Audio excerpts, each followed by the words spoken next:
Hello students, आज हम पढ़ेंगे परमाणु, परमाणु द्रव्यमान और ग्राम परमाणु द्रव्यमान।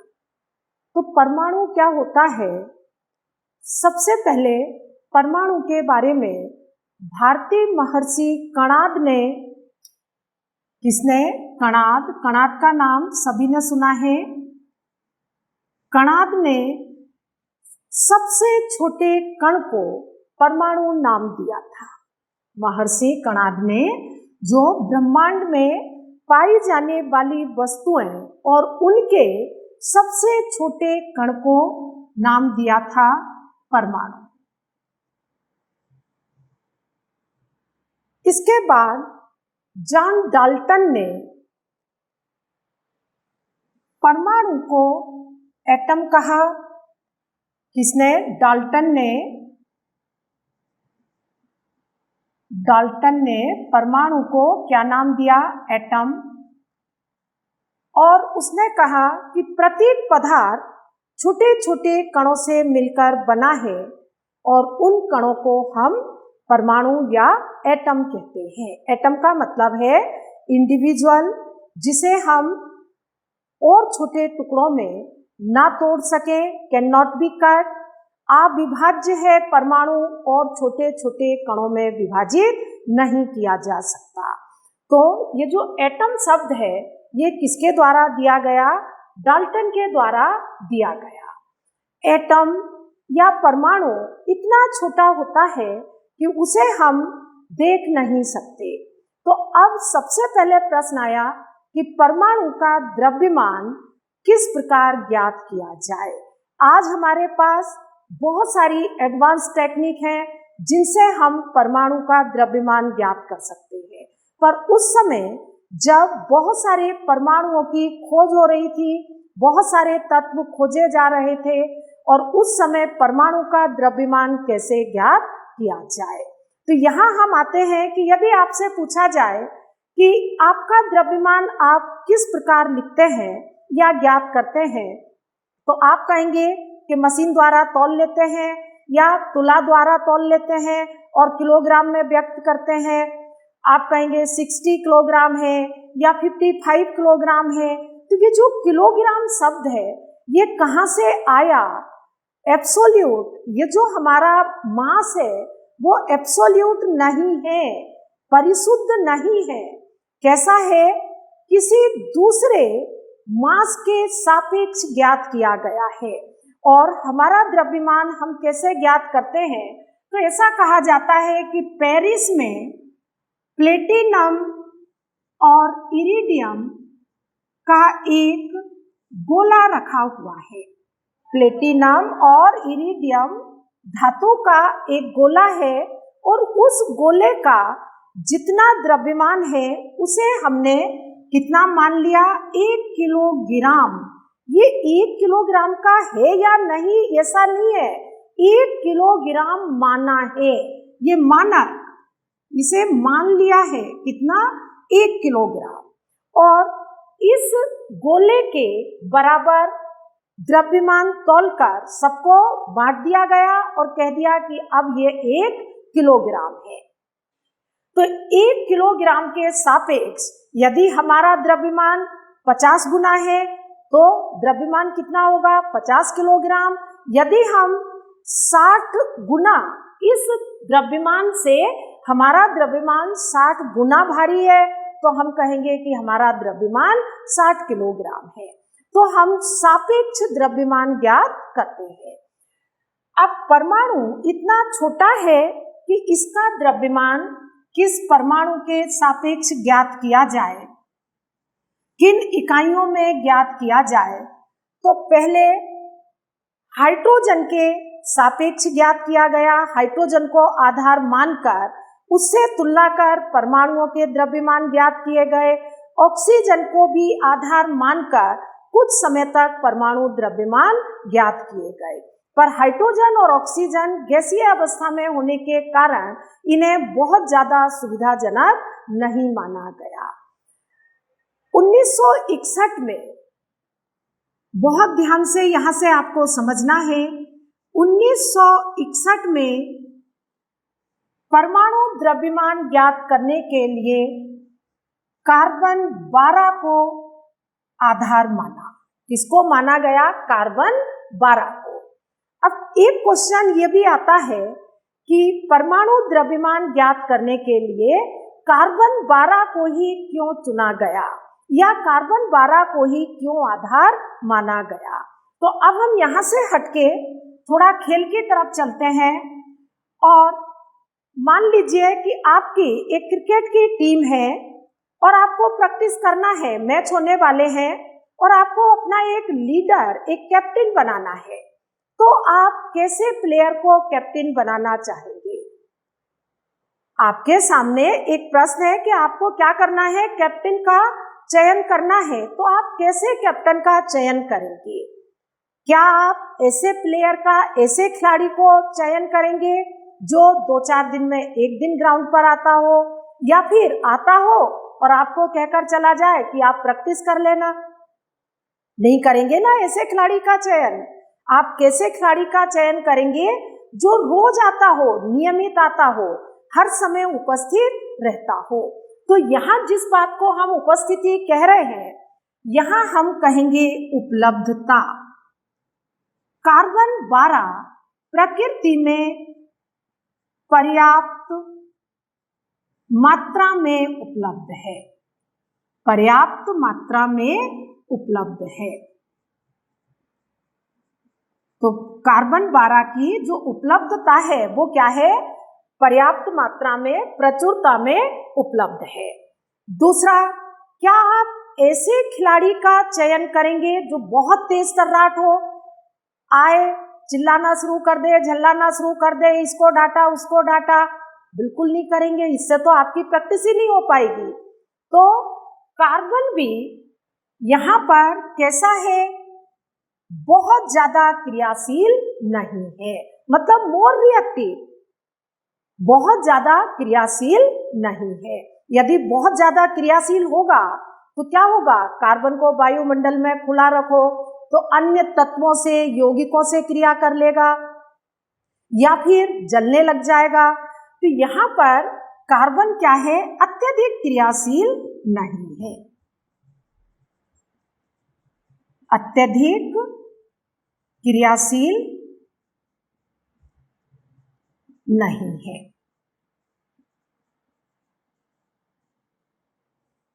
तीसरा, क्या हम ऐसे खिलाड़ी का चयन करेंगे जो बहुत शांत हो, बहुत सीधा हो, खड़ा है, किसी को कुछ भी नहीं बोल रहा है, आप लोग प्रैक्टिस कर रहे हैं, नहीं कर रहे हैं, मस्ती कर रहे हैं, तो क्या ऐसे खिलाड़ी का चयन करेंगे?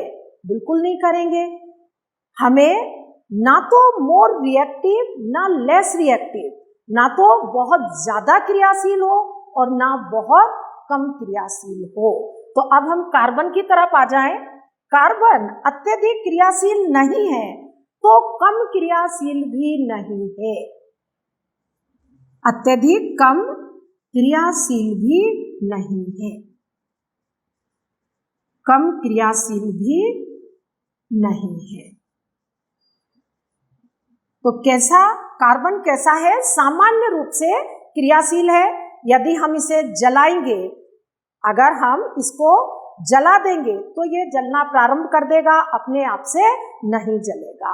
हम अपने स्कूल में देखते हैं, लकड़ी का जितना भी फर्नीचर होता है सब में कार्बन होता है, प्रत्येक प्लांट में, पेड़ पौधों में कार्बन होता है। तो कार्बन पर्याप्त मात्रा में उपलब्ध है, बहुत ज्यादा क्रियाशील नहीं है और बहुत कम क्रियाशील भी नहीं है। एक चौथा बिंदु और देखते हैं, क्या ऐसे खिलाड़ी को आप कैप्टन बना देंगे जिसके 3-4 भाई उस टीम में हो, उसके भाई बहन उस टीम में उपस्थित हो? क्या ऐसे खिलाड़ी को बनाएंगे? सोचेंगे बनाने से पहले कि कहीं ऐसा ना हो कि हमारे साथ भेदभाव हो जाए, क्योंकि वो अपने भाइयों से तो कुछ कहेगा नहीं। तो जब कार्बन को कैप्टन बनाया, या कैप्टन ना कह के हम क्या कहें कि कार्बन को आधार बनाया, तो उस समय इसके कोई समस्थानिक नहीं थे। जब कार्बन को आधार बनाया तो इसके कोई समस्थानिक नहीं थे। अब स्टूडेंट ये पूछते हैं कि कार्बन 12 के अतिरिक्त कार्बन 13, कार्बन 13 भी है, कार्बन 14 भी है। तो यहाँ एक बात आपको और नोट करना है कि पहले तो उस समय समस्थानिक थे ही नहीं, कार्बन 13 और कार्बन 14 नहीं था। बाद में जब इनकी डिस्कवरी हुई या इन्हें खोजा गया तो ये बहुत कम मात्रा में उपलब्ध होते हैं, बहुत कम मात्रा में। कार्बन 12 जो है ये 98.89% पाया जाता है। अगर हम ये कहें कि 99% तो लगभग क्या है, कार्बन 12 है, तो इनकी मात्रा क्या होगी, बहुत कम होगी। तो अब आप समझ गए होंगे अच्छे से कि हमने कार्बन 12 को ही आधार क्यों बनाया। सबसे पहला, कार्बन पर्याप्त मात्रा में उपलब्ध है, बहुत ज्यादा क्रियाशील नहीं है, बहुत कम क्रियाशील भी नहीं है, ना मोर रिएक्टिव है ना लेस रिएक्टिव है, और इसके आइसोटोप समस्थानिक भी नहीं है। कार्बन 13 और कार्बन 14 पाया भी जाता है तो बहुत कम मात्रा में पाया जाता है, इसलिए हमने कार्बन 12 को आधार बनाया और इसके आधार पर ही हमने अन्य तत्वों के परमाणु द्रव्यमान ज्ञात किए। अब इसके आधार पर किस प्रकार ज्ञात किए, तो सबसे पहले समस्या आई कि परमाणु द्रव्यमान की इकाई किसे माना जाए। तो परमाणु द्रव्यमान को हम AMU, atomic mass unit, atomic mass unit, परमाणु द्रव्यमान इकाई, परमाणु द्रव्यमान इकाई, इस रूप में, इस इकाई में AMU में ज्ञात करते हैं। ये जो कार्बन पैमाना है इसे हम AMU स्केल भी कहते हैं, परमाणु द्रव्यमान इकाई पैमाना। दूसरे, अब AMU को किससे रिप्लेस कर दिया, केवल U से रिप्लेस कर दिया है, इसको हम कहते हैं यूनिफाइड मास। AMU की जगह कई बुक्स में अब क्या लिखा होता है, केवल U लिखा होता है, तो U का मतलब है यूनिफाइड मास, यूनिफाइड मास, यूनिफाइड द्रव्यमान, और इसे हम डाल्टन के रूप में भी व्यक्त करते हैं, DA या डाल्टन। तो परमाणु द्रव्यमान की इकाई कौन कौन सी है, AMU है, U है और डाल्टन है। अब जब कार्बन 12 को आधार बनाया तो सबसे पहले उन्होंने एक कार्बन परमाणु का द्रव्यमान कितना, 12 AMU माना। कितना माना, 12 AMU, 12 AMU। कार्बन 12 के परमाणु द्रव्यमान को कितना माना, 12 AMU। और ये क्या है, कार्बन 12 परमाणु, कार्बन 12 के परमाणु का द्रव्यमान, परमाणु का द्रव्यमान। तो कार्बन 12 के एक परमाणु के द्रव्यमान को कितना, 12 AMU माना। ये ध्यान रखना है, माना है, ये मानक है, मान लिया इतना, कितना मान लिया, 12 AMU। किसको, कार्बन 12 के परमाणु का द्रव्यमान, mass of 1 atom of carbon 12, carbon 12 के एक परमाणु का द्रव्यमान। तो 12 AMU किसके बराबर है, कार्बन 12 के एक परमाणु के द्रव्यमान के बराबर है। तो एक AMU ये किसके बराबर होगा, एक AMU ये किसके बराबर होगा, कार्बन 12 के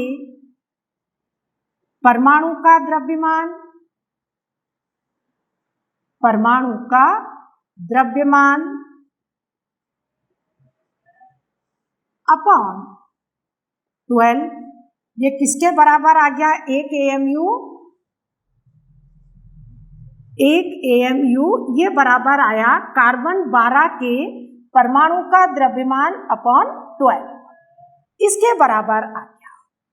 अब यहाँ पर जैसे अगर आपसे कहा जाए कि 1 किलोग्राम में कितने ग्राम होते हैं, किसमें?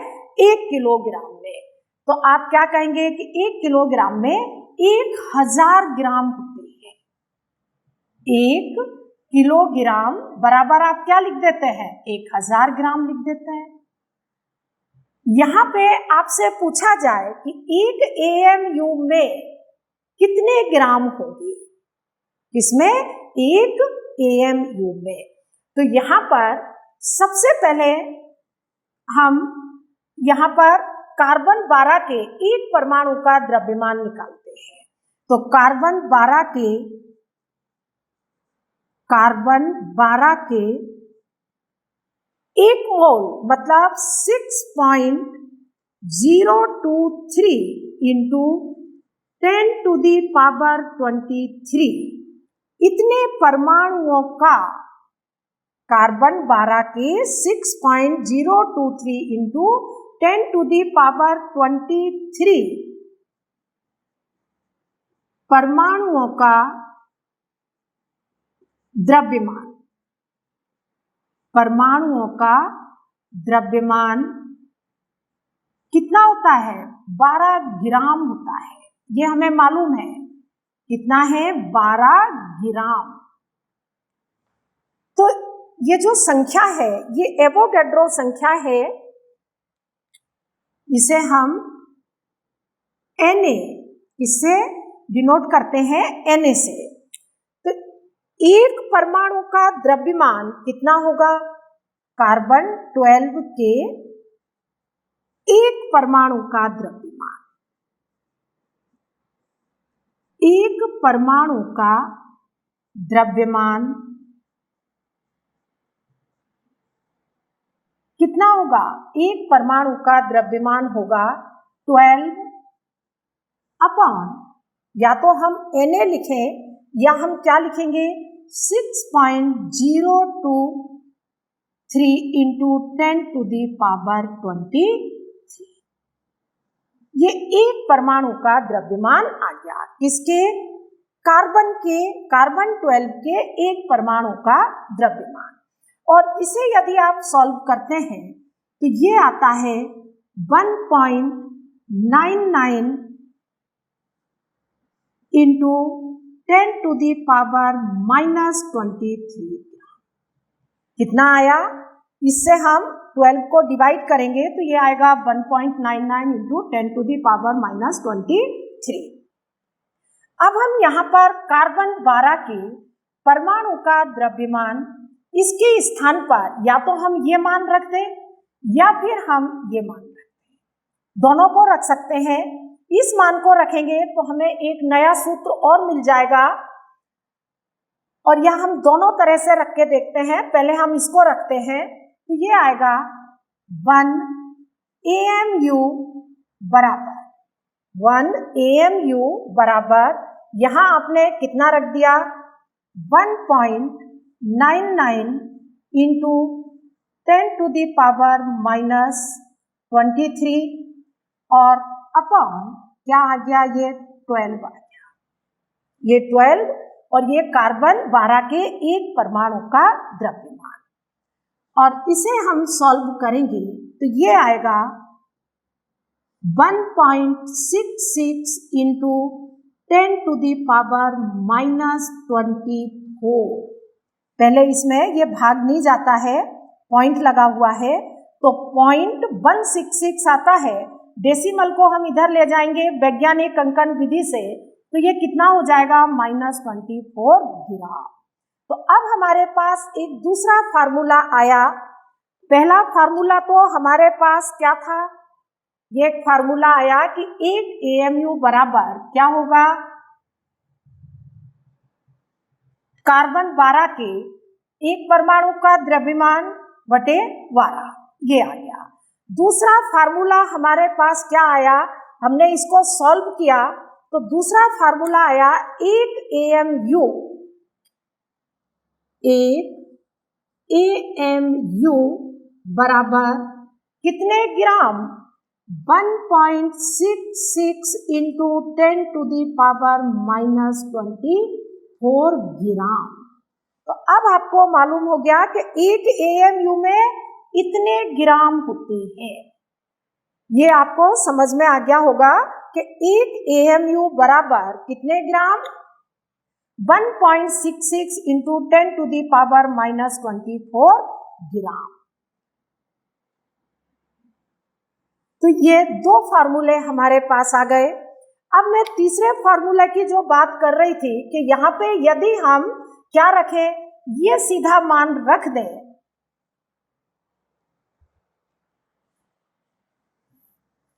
यहां मैं रख के बताती हूं इतनी स्पेस में,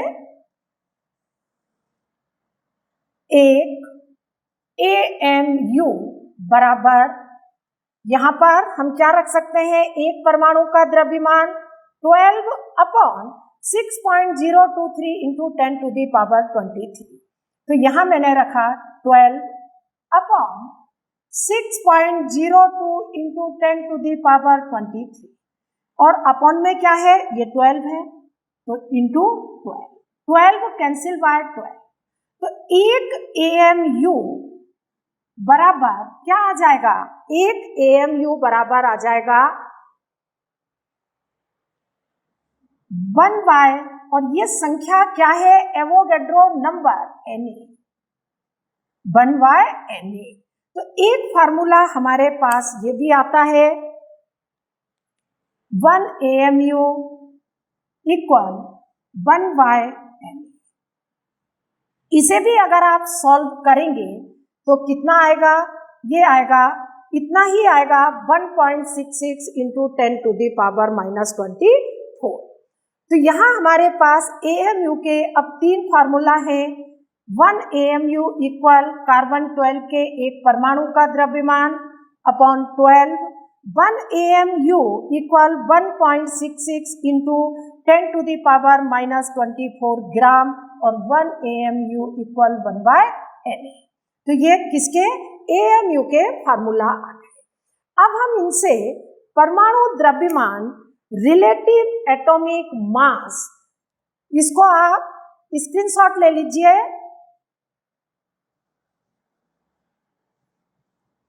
अब हम रिलेटिव एटॉमिक मास कैसे ज्ञात करेंगे, किसी एलिमेंट का रिलेटिव एटॉमिक मास, सापेक्ष परमाणु द्रव्यमान,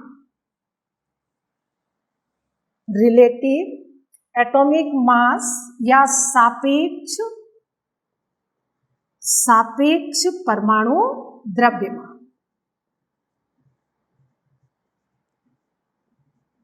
किसी तत्व का सापेक्ष परमाणु द्रव्यमान ये बराबर होता है तत्व के एक परमाणु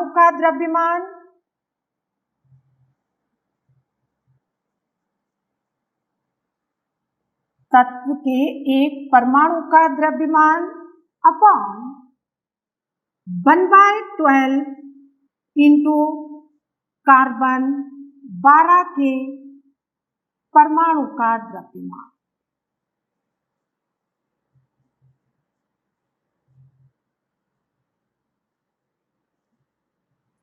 वन बाय 12 इंटू कार्बन 12 के परमाणु का द्रव्यमान। तो इस आधार पर हम परमाणुओं के परमाणु द्रव्यमान ज्ञात कर सकते हैं। पर यहाँ पर परमाणु द्रव्यमान और आगे अब हम जो पढ़ने जा रहे हैं ग्राम परमाणु द्रव्यमान, इन दोनों में क्या अंतर है, तो इसके लिए हम यहाँ पर जैसे ऑक्सीजन ले लें। अब ऑक्सीजन का जो परमाणु द्रव्यमान है वो 16 AMU है और ग्राम परमाणु द्रव्यमान 16 ग्राम है। कितना है? 16 ग्राम। यहाँ पर आपको प्रॉब्लम आती है, आप दोनों को एक ही समझ लेते हैं। जबकि 16 AMU ये एक परमाणु का द्रव्यमान है। ऑक्सीजन के एक परमाणु का द्रव्यमान, यहां इसे ध्यान से समझने की जरूरत है। ऑक्सीजन के एक परमाणु का द्रव्यमान, ऑक्सीजन के एक परमाणु का द्रव्यमान, और जो 16 ग्राम है ये ऑक्सीजन के एक मोल, और एक मोल मतलब Na, एक मोल मतलब क्या? Na, एवोगैड्रो नंबर, इतने परमाणु, Na परमाणुओं का द्रव्यमान, एक मोल परमाणु का द्रव्यमान क्या है? एक मोल परमाणु का द्रव्यमान। तो यहाँ पर संख्या तो समान है। जब भी हम परमाणु द्रव्यमान और ग्राम परमाणु द्रव्यमान लिखते हैं तो संख्या समान होती है, पर यूनिट अलग है। बच्चों बहुत ध्यान से इसे तुम्हें ध्यान रखना है। ये यहाँ पर एक परमाणु का द्रव्यमान है और ये कितने परमाणुओं का? 6.023 × 10⁻23 परमाणुओं का द्रव्यमान है। और इसे हम कैसे समझ सकते हैं? तो किसी ऑक्सीजन के एक परमाणु के लिए एक परमाणु का द्रव्यमान हमने कितना लिखा? 16 AMU, 16 AMU। अब इस 16 AMU को यदि हमें ग्राम में कन्वर्ट करना है, किसमें? ग्राम में, तो हम क्या करेंगे? 16/Na ग्राम। अब ये ग्राम में बदल गया, 16/Na ग्राम। और ये किसका द्रव्यमान है? ऑक्सीजन के एक परमाणु का द्रव्यमान है। आपको कितने परमाणुओं का निकालना है द्रव्यमान? Na परमाणुओं का निकालना है। तो अब हम Na के लिए क्या करेंगे? ये एटॉमिक मास कहलाता है, एटॉमिक मास, परमाणु द्रव्यमान। परमाणु द्रव्यमान एक परमाणु का होता है और ग्राम परमाणु द्रव्यमान, gram atomic mass, gram atomic mass. Gram atomic mass एक मोल, एक मोल, एक मोल परमाणु, और एक मोल परमाणु कितने? Na, इतने परमाणुओं का द्रव्यमान, एक मोल परमाणु का द्रव्यमान कितना हो जाएगा? 16/Na। और कितने? Na परमाणुओं का, तो यहाँ Na से Na कैंसिल हो जाता है और ये आएगा 16 ग्राम। तो इसको बहुत अच्छे से हमें समझना है, यूनिट पर ध्यान देना है। यदि AMU या U लिखा है तो वो एक परमाणु का है, और यदि ग्राम लिखा है, संख्या समान है, संख्या समान है, ये भी ध्यान रखना है। मैंने यहाँ ग्राम लिखा है लेकिन 16/Na, 16/Na, Na से भाग दे दिया है, तो ये एक परमाणु का ग्राम में द्रव्यमान हो गया, एक परमाणु का किसमें? ग्राम में। क्योंकि एक AMU अपने को मालूम है 1/Na होता है, तो 16 AMU क्या होगा? 16/Na ग्राम।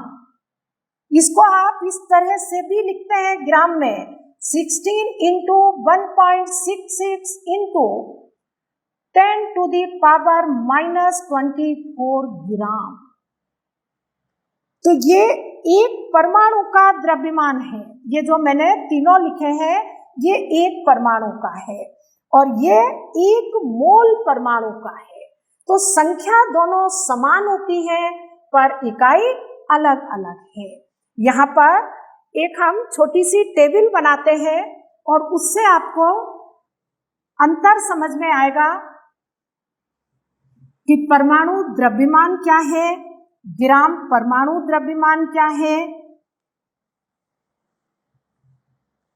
सबसे पहले हम यहाँ लिखेंगे नेम ऑफ एलिमेंट, तत्व, फिर यहाँ लिखेंगे सापेक्ष, सापेक्ष परमाणु द्रव्यमान, रिलेटिव एटॉमिक नंबर, सापेक्ष परमाणु द्रव्यमान। फिर यहाँ लिखेंगे, इसको कहते हैं नंबर नहीं मास, रिलेटिव एटॉमिक मास। यहाँ पर परमाणु द्रव्यमान, परमाणु द्रव्यमान और इसे हम कहते हैं एटॉमिक मास या एक परमाणु का द्रव्यमान, एक परमाणु का द्रव्यमान। और इसके बाद ग्राम परमाणु द्रव्यमान, ग्राम परमाणु द्रव्यमान, ग्राम एटॉमिक मास और कितने, 1 मोल। 1 मोल मतलब Na, एवोगैड्रो नंबर, Na 1 मोल परमाणु का द्रव्यमान।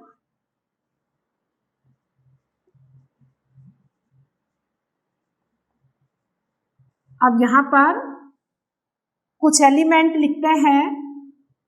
सबसे पहले ऑक्सीजन, जो आप पढ़ चुके हैं, ऑक्सीजन लिया तो इसका रिलेटिव एटॉमिक मास 16 है। इसमें हमने ये रिलेटिव निकाला है तो कोई यूनिट नहीं ली। यहाँ पर आएगा 16 AMU या 16U, 16 AMU या 16U और ये आएगा 16 ग्राम। नाइट्रोजन लें 14 AMU, नाइट्रोजन के एक परमाणु का द्रव्यमान कितना होगा, 14 AMU और 1 मोल परमाणुओं का कितना होगा, 14 ग्राम। इसी तरह से सोडियम 23 AMU, 23 ग्राम। मैग्नीशियम 24 AMU, 24 ग्राम। कैल्शियम 40 AMU, 40 ग्राम। तो यदि कोई यूनिट नहीं लिखी है तो ये रिलेटिव एटॉमिक मास कहलाता है। AMU लिखा है, एक परमाणु का द्रव्यमान है AMU में, एटॉमिक मास यूनिट में, और समान संख्या में आगे ग्राम लिखा है तो वो 1 मोल परमाणुओं का द्रव्यमान है, मतलब 6.02 इंटू 10 टू दी पावर 23 परमाणुओं का द्रव्यमान है। तो इस तरह से द्रव्यमान और परमाणु द्रव्यमान और ग्राम परमाणु द्रव्यमान आपको समझ में आ गए होंगे। मैं आज का होमवर्क डिस्क्रिप्शन बॉक्स में दूंगी, आप उसे ध्यान से करें और कोई भी प्रॉब्लम आने पर कमेंट सेक्शन में लिखें। Thank you for watching the video.